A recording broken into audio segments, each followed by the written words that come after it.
This is the local and national news from Fabulous 103 FM, and it would be fabulous if you subscribed. It's easy. Click the subscribe button, and at the same time, click the like button too.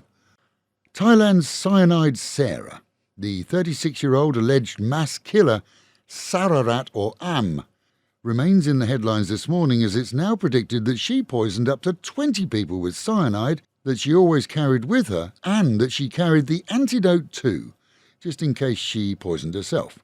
The former wife of a policeman remains firmly behind bars as police interview the only victim to survive and discover that most were poisoned in under a year. From her bank records, it's clear that she received loans from now-departed friends and that all were subsequently given cyanide or other equally strong poisons. It's yet to be established just how she accessed a supply of the highly regulated drug.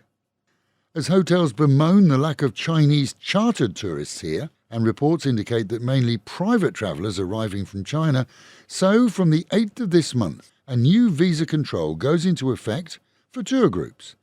Previously, Chinese groups could apply for a single visa valid for all the group. That comes to an end as each will have to apply individually, as do those from every other country in the world.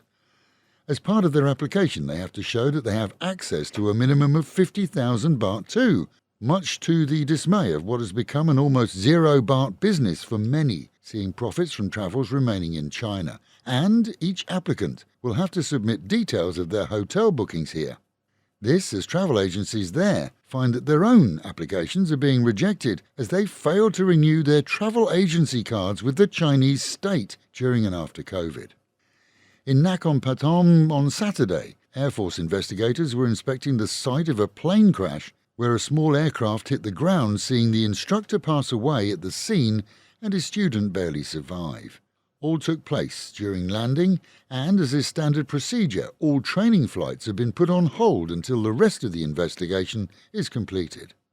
The heavy storm warning for most of the country continues through today and tomorrow, as small boats and indeed fishing vessels are encouraged to remain on the shorelines, especially in the south, and heavy waves with strong undercurrents are predicted for most of the Bay of Thailand.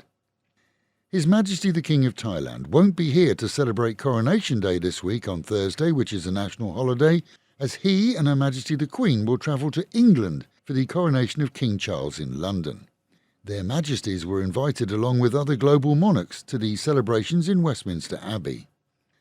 That inquiry into so-called financial advisors, all British who retail in many cases pump and dump schemes purporting to be safe investments here in Thailand to other British expats, well, the weekend has seen our email bulging with other expats who've lost their all in some cases.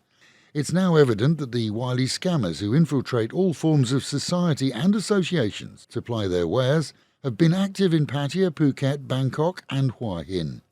The advice is out to all with cash: don't be fooled. These hawkers are not legally working in Thailand and your investment is not covered, in most cases by any regulator. Meanwhile, at home and in Pattaya, 4 Chinese and Taiwanese have been held following an investigation into a cult-style scam operated from Jomtien. A 49-year-old Chinese woman, who claimed to be the mother of the universe, along with her cronies, was selling illegal herbal medicine and promising to communicate with the gods of various types. The region, well, it does seem to attract all types, but according to immigration officials, this lot topped the list for weird.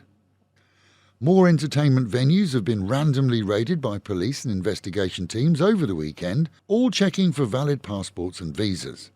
The reminder is still to carry copies of all your documents to avoid any uncomfortable stay in the police cells.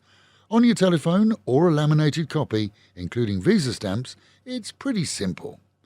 And with today, Monday, a national holiday, we're told that offices such as immigration remain open, but it's worth noting that Thursday and Friday are also national holidays. This weekend has seen the city extremely busy. Good for business here, for sure, and retailers have welcomed all as the low season approaches for those coming from abroad. And with the Met Office issuing a repeat and rewind notification today, highs of 33 dropping down to 28, and the promise of a storm or two at any time. Local and national news today from Fabulous 103 FM and Fabulous Pattaya Media Group. And to get a notification every time we release another bulletin or program, like and subscribe to our channel, Fabulous Pattaya Media Group, by using the link below.